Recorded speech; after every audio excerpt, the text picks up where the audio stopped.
जय हिंद साथियों, कैसे हैं आप सभी लोग। आशा करती हूँ अच्छे होंगे। साथियों, कल की क्लास में मैंने आपको हिंदी पढ़ाई थी, वो आपकी क्लास 1 थी। हिंदी आपकी बिल्कुल स्टार्टिंग से चल रही है। आशा करती हूँ आपको कल की क्लास बहुत ज़्यादा पसंद आई होगी और बहुत से लोगों को पसंद भी आई है। ठीक है, तो ये आपकी हिंदी की क्लास 2 है। तो क्लास 1 में मैंने बताया था आपको भाषा के बारे में, जो हमारे पूरे टॉपिक का नाम था हिंदी का सामान्य परिचय और बोलियां। ठीक है, तो भाषा बताई थी मैंने, राजभाषा बताई थी, ध्वनि बताई थी, वर्ड बताए थे, शब्द बताए थे, वाक्य बताए थे। उससे आगे हम आज पढ़ेंगे।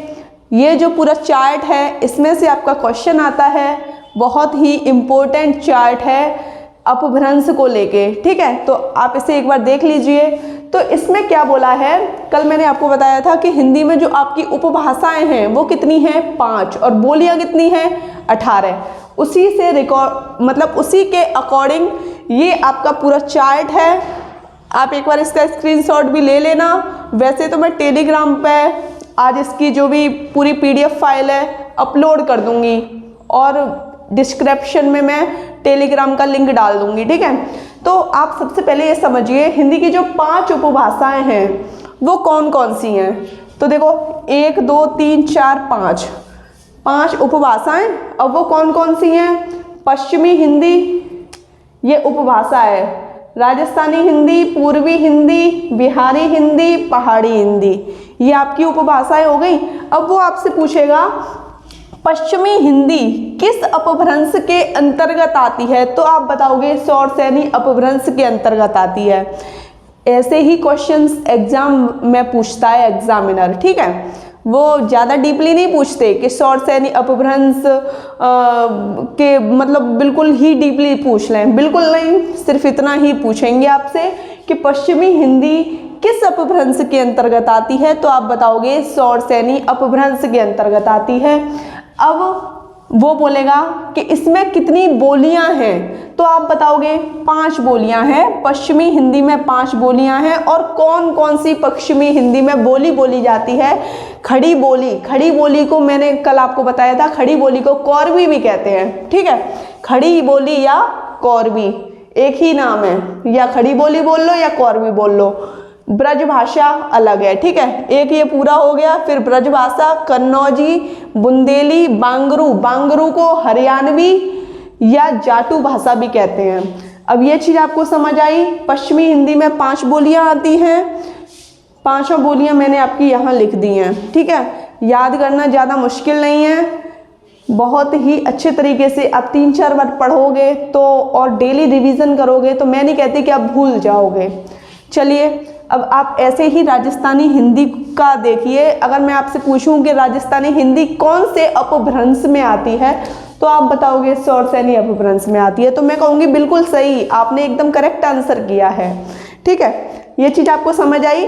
और राजस्थानी हिंदी के अंतर्गत कितनी बोलियां आती हैं, तो आपकी 4 बोलियां आती हैं। कौन कौन सी आती हैं। मारवाड़ी, मेवाती, ढूंढाड़ी को जयपुरी भी कहते हैं। जयपुरी सब जानते हैं, लेकिन ढूंढाड़ी बहुत कम लोग ही जानते हैं। ठीक है, और मालवी। ये चीज़ आपको समझ आई। राजस्थानी के अंतर्गत ये 4 बोलियां आती हैं। अब मैं आपसे कहूँगी कि तीसरे नंबर की बोली का नाम बता दीजिए, तो आप बताओगे पूर्वी हिंदी। अब मैं आपसे कहूँगी पूर्वी हिंदी किस अपभ्रंश के अंतर्गत आती है, तो आप बोलोगे अर्धमागधी अपभ्रंश के अंतर्गत आती है। अर्धमागधी अपभ्रंश के अंतर्गत आती है। इसमें कितनी बोलियां हैं, तो इसमें आपकी 3 बोलियां हैं। कौन कौन सी, बहुत ही ज़्यादा इम्पोर्टेंट है, अवधी, बघेली, छत्तीसगढ़ी। ठीक, याद कर लेना, पूरा चार्ट इम्पोर्टेंट है, फिर बाद में मत कहना कि हम तो याद ही नहीं कर पाए। ठीक है, अब चौथी है आपकी बिहारी हिंदी। ये किस अपभ्रंश के अंतर्गत आती है, ये मागधी अपभ्रंश के अंतर्गत आती है। इसमें कितनी बोलियां हैं, इसमें 3 बोलियां हैं। कौन कौन सी बोलियां हैं इसमें, तो आप इसको जरा देख लीजिए। मगही, मैथिली, भोजपुरी। कल मैंने आपको बताया था कि 8वीं अनुसूची में जो हमारी 22 भाषा हैं उसमें भोजपुरी भाषा का जिक्र नहीं है। ठीक है, लेकिन बोली में भोजपुरी भाषा का जिक्र है। 3 बोलियां हैं बिहारी हिंदी के अंतर्गत, वो है मगही, मैथिली, भोजपुरी। ठीक। अब पांचवी है आपकी पहाड़ी हिंदी। जब मैं आपसे कहूँगी कि आप मुझे ये बताइए पहाड़ी हिंदी किस अपभ्रंश के अंतर्गत आती है, तो आप बोलोगे खस अपभ्रंश के अंतर्गत आती है। मैं कहूँगी इसमें कितनी बोलियां हैं, तो आप बोलोगे 3 बोलियां हैं। फिर मैं कहूँगी कौन कौन सी, फिर आप बताओगे नेपाली, कुमाऊनी और गढ़वाली। ठीक है, ये चीज़ आपको समझ आई। आप इस चार्ट को अच्छे से याद कर लेना। अपभ्रंश से क्वेश्चन पूछेगा, इसी में से पूछेगा, इससे आगे नहीं पूछेगा। ठीक है, अब हम पढ़ते हैं भारत में कितने भाषा परिवार हैं। तो भारत में आपके 4 भाषा परिवार हैं। कौन कौन से? भारोपीय भाषा परिवार। ठीक है, और मैंने आपको कल एक क्वेश्चन में आंसर किया था कि हिंदी किस परिवार की भाषा है, लिखाया भी था हिंदी भारोपीय परिवार की भाषा है। ठीक है, भारत में 4 भाषा परिवार हैं। भारोपीय भाषा परिवार, द्रविड़ भाषा परिवार, ऑस्ट्रिक भाषा परिवार, चीनी तिब्बती भाषा परिवार। ठीक, अब ये कुछ इम्पोर्टेंट विश्व हिंदी सम्मेलन हैं जो अक्सर पेपरों में पूछे जाते हैं। मैं नहीं चाहती कि अगर आप पढ़ाई कर रहे हैं तो एक भी चीज़ को मिस करें। ठीक है, तो ये कह रहा है कि जो पहला हिंदी सम्मेलन हुआ था वो कहाँ हुआ था, तो वो 1975 में नागपुर में हुआ था अपने भारत में। ठीक है, सबसे पहला विश्व हिंदी सम्मेलन 1975 में हुआ था। अगर आप पूरे नहीं याद कर पा रहे तो पहला और लास्ट का तो प्लीज़ याद कर लेना कि प्रेजेंट में कहाँ हुआ है और सबसे पहले कहाँ हुआ था, किस वर्ष हुआ था और कौन सी जगह हुआ था। ठीक है, और फिर दूसरा 1976 में हुआ था पोर्ट लुइस में, मॉरिशस में। ठीक है, तीसरा आपका 1983 में। मैं आपसे ये नहीं कह रही कि आप इन सन को याद कर लेना, लेकिन थोड़ा बहुत आप प्लीज़ इन्हें याद रखना। ठीक है, सन में आप पहले वाले की सन आप याद कर लेना, लेकिन जो आपकी ये सन है इन्हें मत याद करना, मैं मना कर रही हूँ आपसे।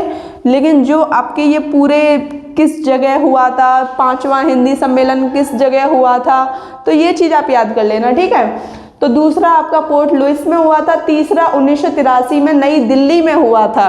ठीक, जो अपने भारत में हुए हैं उन्हें तो आप एकदम अच्छे से याद कर लेना।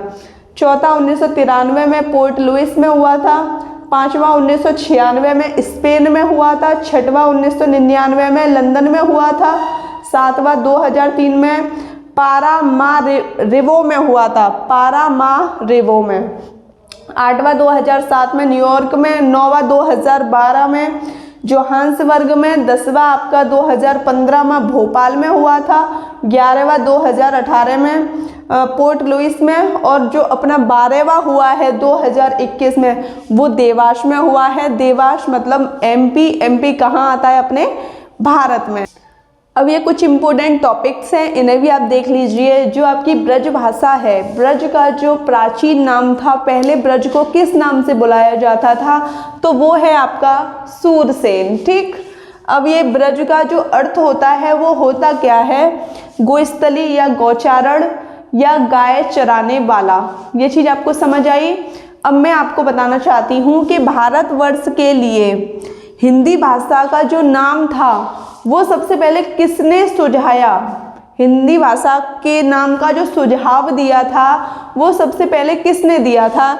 तो वो दिया था आपके राजा राम मोहन राय ने, राजा राम मोहन राय ने। ठीक, अब ये आपके कुछ अपभ्रंश हैं जो बहुत ही ज़्यादा इम्पोर्टेंट हैं, तो मैं आपसे कह रही हूँ आप इनको प्लीज़ रट लेना, अच्छे से डेली रिवीजन करते रहना जिससे कि आप इसे भूल ना पाओ। ठीक है, तो जो आपका पश्चिमी हिंदी और राजस्थानी हिंदी का जो विकास है किस अपभ्रंश से हुआ, तो वो है आपका सौरसेनी अपभ्रंश। ठीक है, सौरसेनी अपभ्रंश।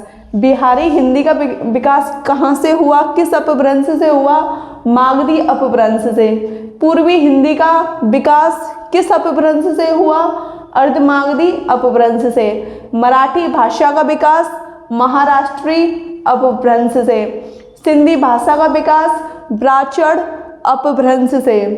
लहदा एवं पंजाबी भाषा का जो विकास हुआ था वो पैसाची अपभ्रंश से, बहुत ही ज़्यादा इम्पोर्टेंट है, याद कर लेना। अब ये कुछ इम्पोर्टेंट पॉइंट्स हैं जो अक्सर पेपर में आते रहते हैं। तो ये बोल रहा है अवधि बोली का जो केंद्र है वो क्या है, तो अवध, अवध को हम क्या कहते हैं, अवध को हम अयोध्या भी कहते हैं, ठीक है, इम्पोर्टेंट हो गया ना। अवधि बोली का जो अन्य नाम है वो क्या है, कोस्ती, क्या नाम है, कोस्ती।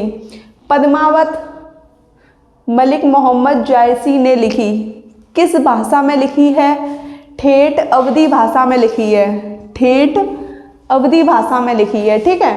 रामचरितमानस तुलसीदास ने लिखी है, किस भाषा में लिखी है, अवधी भाषा में लिखी है। अब हमारा खड़ी बोली भाषा का जो अन्य नाम है कौरवी है, क्या नाम है, कौरवी। ये जो कौरवी नाम है वो किसने दिया है, ये दिया है राहुल सांस्कृत्यायन ने दिया है। खड़ी बोली भाषा का अन्य नाम कौरवी राहुल सांस्कृत्यायन ने दिया है।